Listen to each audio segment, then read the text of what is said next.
नमस्कार दोस्तों, आप सभी का फिर से स्वागत है मेरे YouTube चैनल राज और स्किल में। आज की इस वीडियो में मैं आप सभी को बताऊंगा कि माइक्रोसॉफ्ट एक्सेल में रैंक फंक्शन का यूज कैसे करते हैं। तो चलिए स्टेप बाय स्टेप हम लोग सीखेंगे, इसलिए इस वीडियो को अंत तक जरूर देखिएगा ताकि आपको समझ में आएगा कि रैंक फंक्शन का यूज कैसे करते हैं। तो चलिए स्टार्ट करते हैं। देखिए, माइक्रोसॉफ्ट एक्सेल में रैंक फंक्शन का यूज करने के लिए आपको एक वर्कशीट में आपको एक डेटा बनाना पड़ेगा। जैसे कि मैंने एक टेबल बनाया हुआ है। इस टेबल में यहाँ पे आपको 4 डेटा दिख रहा है। एक नेम का डेटा दिख रहा है, एक क्लास का डेटा दिख रहा है, एक टोटल का डेटा दिख रहा है। और रैंक में आपको यहाँ पे निकालना है कि 650 का रैंक क्या है, 450 का रैंक क्या है। तो देखिए, रैंक निकालने के लिए आपको, जैसे मैं इस सेल को थोड़ा बड़ा कर देता हूँ। अब रैंक निकालने के लिए MS एक्सेल में कोई भी फार्मूला लिखने के लिए आपको सिंपल इक्वल टू का सिंबल लिखना होता है। उससे पहले हम लोग समझ लेते हैं कि रैंक किसका निकालेंगे। रैंक एक टोटल दिख रहा है ना, इस टोटल में 650 का क्या रैंक है, 450 का क्या रैंक है, ये चीज़ हम लोग निकालेंगे।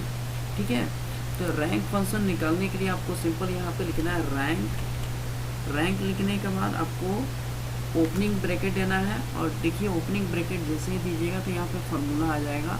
जैसे यहाँ पे नंबर आ गया, तो नंबर रैंक फंक्शन जहाँ पे निकाल रहे हैं इसके जस्ट सामने जहाँ पे टोटल है, उस टोटल में जो नंबर आपको दिख रहा है फर्स्ट सेल में, टोटल के जस्ट नीचे 650 जो दिख रहा है, आपका जो भी यहाँ पे नंबर होगा उस नंबर पे आपको क्लिक करना है।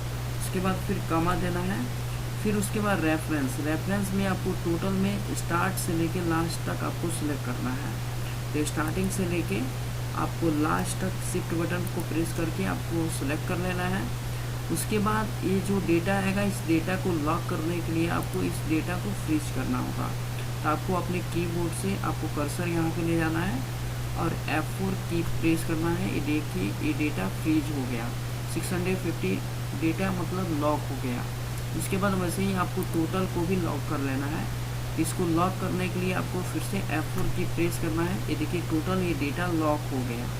ठीक है, उसके बाद आपको कमा देना है। अब देखिए, इसमें जैसे ही कमा दीजिएगा तो इसमें 2 आएगा, एक डिसेंडिंग आएगा, एक असेंडिंग आएगा। डिसेंडिंग मतलब 0 और असेंडिंग मतलब 1। डिसेंडिंग का मतलब होता है हाईएस्ट से लोवेस्ट वैल्यू को देखने के लिए आपको डिसेंडिंग का यूज करना है, और असेंडिंग का मतलब होता है स्मॉलेस्ट से लेके हाईएस्ट वैल्यू को देखने के लिए असेंडिंग का यूज किया जाता है। तो मैं यहाँ पे जो रैंक निकालूंगा उस रैंक का जो वैल्यू देखूंगा वो डिसेंडिंग देखूंगा। तो डिसेंडिंग का ऑर्डर होता है 0। उसके बाद आपको क्लोजिंग ब्रैकेट बंद कर देना है, देन आपको इंटर बटन प्रेस कर देना है। ये देखिए, इसका 650, इस टोटल नंबर में 650 सबसे हाईएस्ट है, इसलिए इसका रैंक यहाँ पे 1 निकल गया। अब इसके बाद एक ही निकालना है, आपको एक फार्मूला निकालना है। उस फार्मूला के बेसिस पे सिर्फ एक सेल में ही निकालना है। बाकी को निकालने के लिए आपको सिंपल यहाँ पे जाना है कर्नर पे और इसको ड्रैग कर देना है। ये देखिए, टोटल निकल गया। सिर्फ आपको MS एक्सेल में एक ही का रैंक निकालना है, बाकी का ड्रैग कर दीजिएगा तो टोटल निकल जाएगा। यहाँ पे जैसे 650 का रैंक कितना है, 1 है। 450 का रैंक कितना है, 6 है। 554 का रैंक कितना है, 2 है। तो इस तरह से माइक्रोसॉफ्ट एक्सेल में आप रैंक फंक्शन इजीली तरीके से आप निकाल सकते हैं। ये तो था छोटा डेटा, बस बड़े से बड़ी डेटा को भी आप लोग इजीली माइक्रोसॉफ्ट एक्सेल में रैंक निकाल सकते हैं। जैसे कि स्टूडेंट का टेबल है, उस स्टूडेंट के टेबल में जिसका जो मार्क्स आया है, मार्क्स जितना भी है उसका भी रैंक निकालना चाहते हैं तो आसानी से रैंक निकाल सकते हैं। तो चलिए मिलते हैं नेक्स्ट वीडियो में नेक्स्ट टॉपिक के साथ। तब तक के लिए बाय, टेक केयर।